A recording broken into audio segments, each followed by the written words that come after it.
हे friends, स्वागत है आप सभी का movie stock movie explain channel पे, जिस पर आज मैं रीकैप करने वाली हूँ दी अकाउंटेंट को। तो चलिए बाप का टाइम बिल्कुल भी ना वेस्ट करते हुए शुरू करते हैं इस वीडियो को, वो भी स्पॉइलर वार्निंग के साथ। लेकिन उससे पहले मेरी एक छोटी सी रिक्वेस्ट, वीडियो को लाइक, शेयर और चैनल को सब्सक्राइब करने की।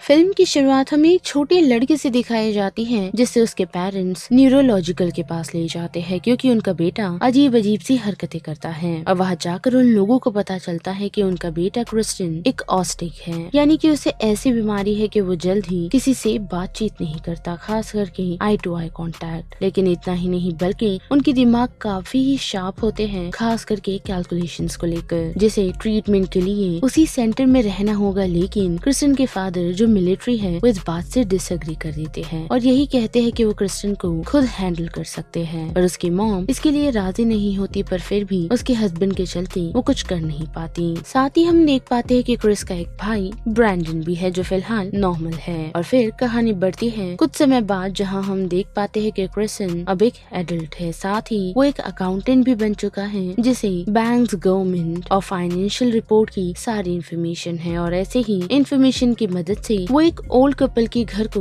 बचाने में कामयाब होता है, जिस कारण वो लोग उसे अपना फील्ड ऑफर करते हैं उसकी ट्रेनिंग के लिए। जिसके बाद कहानी बढ़ती है FBI ऑफिस की तरफ, जहाँ ट्रेजरी डायरेक्टर रे किंग अपनी डेटा एनालिस्ट मैरीबेथ मेडिना को बुलाते हैं और उसे बताते हैं कि उन्हें पता चला है कि उसके कुछ क्रिमिनल रिकॉर्ड्स रह चुके हैं, जिसकी इन्फॉर्मेशन FBI के पास नहीं। और अगर ये इन्फॉर्मेशन वो FBI में किसी को भी इन्फॉर्म करते हैं तो इससे मैरीबेथ की जॉब जा सकती है और साथ ही साथ उसे जेल की सजा भी हो सकती है, जिससे मैरीबेथ डर जाती है और उन्हें कहती है कि इस चीजों के लिए उसे क्या करना होगा। जिसके जवाब में रे उसे बताता है कि वो उसे एक असाइनमेंट ऑफर कर रहे हैं, जिसमें उसे एक शैडो फिगर को ढूंढना है जिसे वो सिर्फ द अकाउंटेंट के नाम से जानते हैं, जो काम उसे उनके रिटायरमेंट से पहले करना होगा। और वही फिर से बड़े क्रिस की तरफ तो हम देख पाते हैं कि वो अभी भी अकेला रहता है, क्योंकि उसके कारण उसकी मॉम ने उसके डैड को छोड़ दिया, जिस कारण उसने बचपन में खुद को ही इन सारी चीजों के लिए ब्लेम कर खुद को काफी हर्ट किया है। लेकिन इतना ही नहीं बल्कि हम देख पाते हैं कि क्रिस के पास एक वैन भी है, जिसके अंदर उसने पूरे घर जैसे सेटअप बनाया है, जिसमें काफी सारे पैसे, वेपन्स और साथ ही साथ एक्सपेंसिव पेंटिंग्स भी मौजूद है। साथ ही क्रिस की शूटिंग स्किल्स काफी ही अच्छी है, क्योंकि बचपन में अक्सर उसके फादर उसे इन सारी चीजों के लिए ट्रेन किया करते थे और साथ ही वो मार्शल आर्ट में भी एक्सपर्ट है। लेकिन उसी के साथ साथ उसे याद आता है कि जेल में उसकी मुलाकात गोल्डी नाम की एक शख्स से हुई थी, जिसे वो एज अ फादर मानने लगा था, जो पेशे से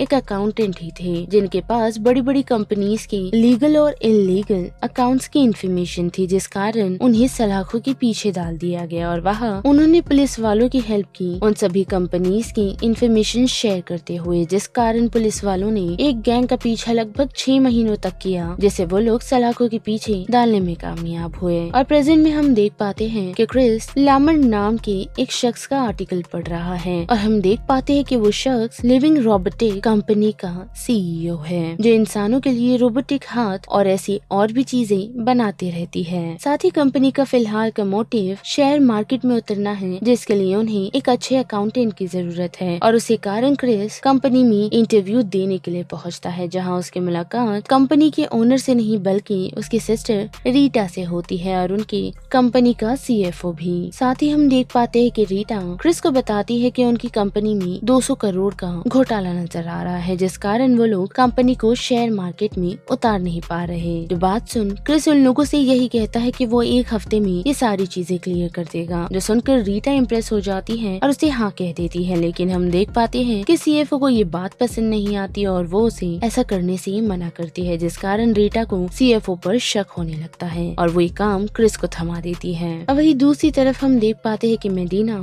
रे की दी हुई इन्फॉर्मेशन पर काम कर रही है और उसे उस शख्स जो और कोई नहीं बल्कि क्रिस है उसकी फोटोज भी मिली है, लेकिन फ्रंट एंगल से नहीं बल्कि बैक एंगल से। साथ ही मूवी के स्टार्ट में दिखाया गया एक सीन जहां लगभग 15 गैंग मेंबर्स को मारा गया था और एक FBI एजेंट पर गन तानी गई थी। उस दिन की रिकॉर्डिंग्स भी उन लोगों के पास मौजूद है, जो उसे जल्द ही मिल जाएगी। साथ ही क्रिस की फोटोज देकर वो अपने साथी को उसे ढूंढने के लिए कहती है, लेकिन डेटाबेस में क्रिस की कोई भी भी इन्फॉर्मेशन अवेलेबल नहीं होती। अब वही हम देख पाते हैं कि क्रिस की मुलाकात लामर से होती है, जो उसे यही कहता है कि उसे अपने दोस्त सीएफओ पर भरोसा है और ये काम वो सिर्फ रीटा के कहने पर उसे करने के लिए दे रहा है। साथ ही हमें एक हिटमैन को दिखाया जाता है जिसे एक स्टॉक ब्रोकर का पीछा करने के लिए लगाया गया है, जिसने लिविंग रोबोटिक कंपनी के बारे में कुछ बुरी इन्फॉर्मेशन शेयर की थी और वो शख्स इंडस्ट्री में काफी ही बड़ा है, जिस कारण कंपनी के स्टॉक गिरते जा रहे हैं, जिसे धमकी देने के लिए वो हिटमैन पहुंचा है और सतर्क रहने के लिए भी। और वही दूसरे दिन हम देख पाते हैं कि क्रिस्टिन जो कंपनी में पहुंच चुका है और डायना नाम की एक लेडी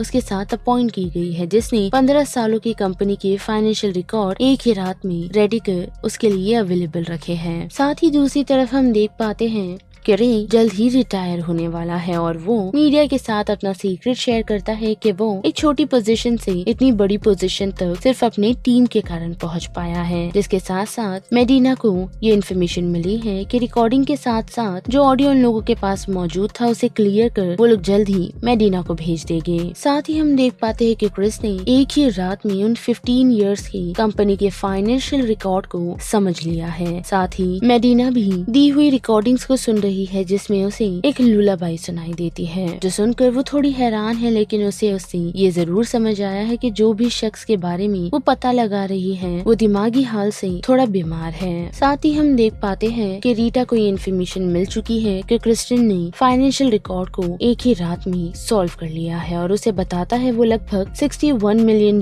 का घोटाला हुआ है, जो उनकी कंपनी के सीएफओ के अलावा और कोई नहीं कर सकता, जिसकी डिटेल रिपोर्ट रीटा उसे रेडी करने के लिए कहती है, क्योंकि अभी तक वो दोनों श्योर नहीं हैं। और उसी रात हम देख पाते हैं कि लिविंग रोबोटिक के सीएफओ से मिलने के लिए रात में एक हिटमैन पहुंचता है, जो उसे यही कहता है कि कंपनी के साथ उसने धोखा किया, जिस कारण उसे उसका पछतावा होना चाहिए, जिसकी सजा वो उसे देने के लिए आया है, लेकिन उसके लिए उसके पास एक अच्छा ऑफर है कि जो वो इंसुलिन डेली बेसिस पर लेता है आज वो उसे थोड़ा ओवरडोज कर ले, जिससे कंपनी को ऐसा लगेगा कि वो सुसाइड था और उसकी फैमिली को भी इंश्योरेंस के पैसे मिल जाएंगे। और हम देख पाते हैं कि सेम चीज वो सीएफओ करता है, जिससे नेक्स्ट डे लामर क्रिस्टिन को उसकी पेमेंट देकर वहाँ से जाने के लिए कहता है, क्योंकि इस ऑडिट के चलते उसके दोस्त सीएफओ ने अपनी जान ले ली। लेकिन जैसे हमें पता है कि क्रिस्टिन किए हुए काम को अधूरा नहीं छोड़ता। साथ ही हम देख पाते हैं कि क्रिस्टिन उन्हीं ओल्ड कपल के फार्म में जाकर फिर से शूटिंग की प्रैक्टिस कर रहा होता है, तो वहाँ दो शख्स उसे मारने के लिए पहुँचते हैं, लेकिन क्रिस्टिन उन दोनों को मारने में कामयाब होता है और उसे ये इन्फॉर्मेशन मिलती है कि डाना भी टारगेट है, जिस कारण वो जल्द से जल्द डाना के पास पहुंच उसे एक सेफ लोकेशन पर ले जाने में कामयाब होता है। लेकिन सबसे पहले वो उसे अपने स्टोरेज यूनिट के पास ले जाता है, जहां अंदर आने से वो उसे मना तो करता है, लेकिन डाना अंदर की चीजें थी और उसे बिना पूछे अंदर आकर काफी हैरान रहती है, क्योंकि वहाँ उसे वैल्यूएबल आर्ट वर्क, पैसे और ऐसी और भी काफी सारी चीजें मिलती है, जिसे क्रिस्टिन सिर्फ यही इन्फॉर्म करता है कि ये सारी चीजें उसे उसके क्लाइंट्स ने दी है। और फिर वो डाना को एक एक्सपेंसिव होटल में छुपाकर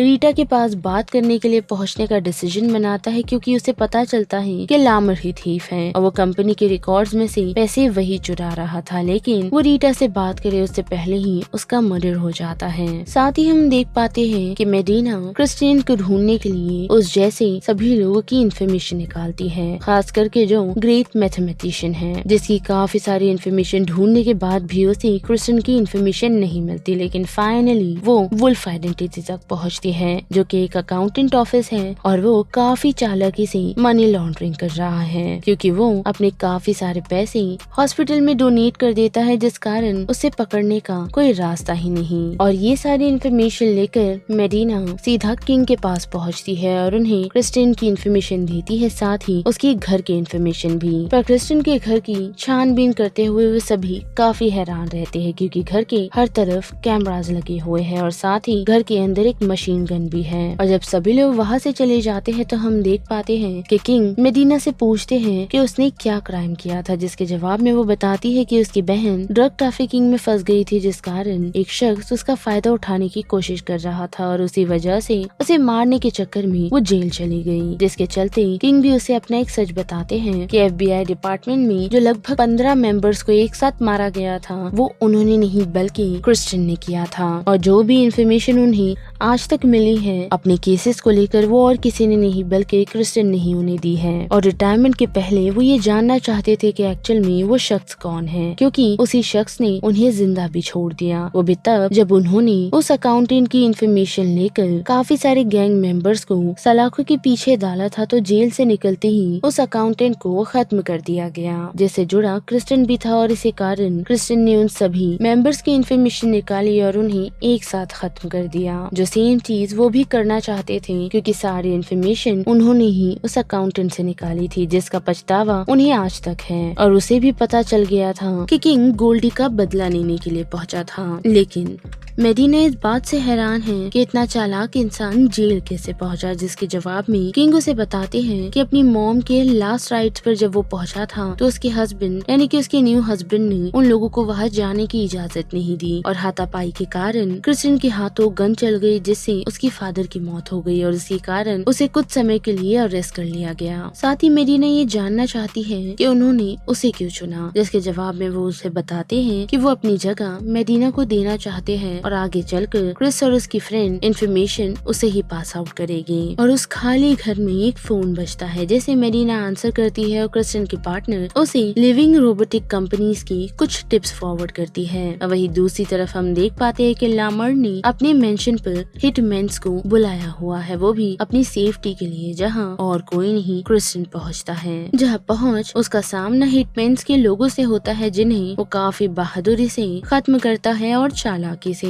और जैसे ही उसका सामना हिटमैन के लीडर से होता है, तो वो दोनों एक दूसरे को देख हैरान रहते हैं, बल्कि एक दूसरे को शूट नहीं करते। और हमें पता चलता है कि वो दोनों और कोई नहीं बल्कि भाई हैं। जहाँ कुछ समय वो दोनों एक दूसरे से लड़ते तो है, लेकिन फिर शांत हो जाते हैं, क्योंकि उनकी मुलाकात उनकी मॉम के फ्यूनरल के बाद से नहीं हुई है। पर जब वो दोनों बैठकर बात कर रहे होते हैं, तो लामर इस चीज से हैरान होता है और उन लोगों को कन्फ्रंट करने के लिए पहुँचता है। लेकिन हम देख पाते हैं कि क्रिस्टियन उसे खत्म कर देता है और अपने भाई ब्रेक्सटाउन को ये प्रॉमिस करता है कि एक वीक में वो उससे फिर मिलेगा। जिसके बाद हम देख पाते हैं कि रोबोटिक लॉजिस्टिक कंपनी की सारी हेर फेर की इंफॉर्मेशन मेडिना देती है, वो भी ठीक अपने बॉस किंग की तरह। साथ ही साथ हम देख पाते हैं कि जिस हॉस्पिटल को क्रिस्टियन की आधे से ज्यादा कमाई के पैसे जाते हैं, वो हॉस्पिटल और कोई नहीं बल्कि हार्बर न्यूरोसाइंस है, जहाँ उसकी मुलाकात बचपन में जस्टिन से हुई थी, जो उस क्लिनिक डायरेक्टर की बेटी है और साथ ही साथ क्रिस्टियन की पार्टनर भी। और वही बात करें डाना की, तो हम देख पाते हैं कि वो क्रिस्टियन को ढूंढते हुए उसके घर पहुंची थी, लेकिन वो उसे मिला नहीं, बल्कि उसके घर उसके लिए खूबसूरत पेंटिंग उसने भिजाई है, जिसका प्राइस लाखों में है। साथ ही क्रिस्टियन को भी हम देख पाते हैं, जिसने अपने एयरस्ट्रीम के साथ दूसरे टाउन में मूव करने का डिसीजन बनाया है। और यहीं पर ये पूरा रिकैप खत्म होता है, जिस बारे में आप सभी की क्या राय बनती है उसे लेकर आप मुझे कमेंट सेक्शन में बता सकते हो। साथ ही वीडियो पसंद आई तो वीडियो को लाइक, शेयर और चैनल को सब्सक्राइब करना मत भूलिएगा। बाकी मैं मिलूंगी आपसे फिर किसी मूवीज या सीरीज की रिकैप के साथ। तब तक के लिए आप movie stock movie explain channel के बाकी वीडियोस को एंजॉय कीजिए। Till then bye.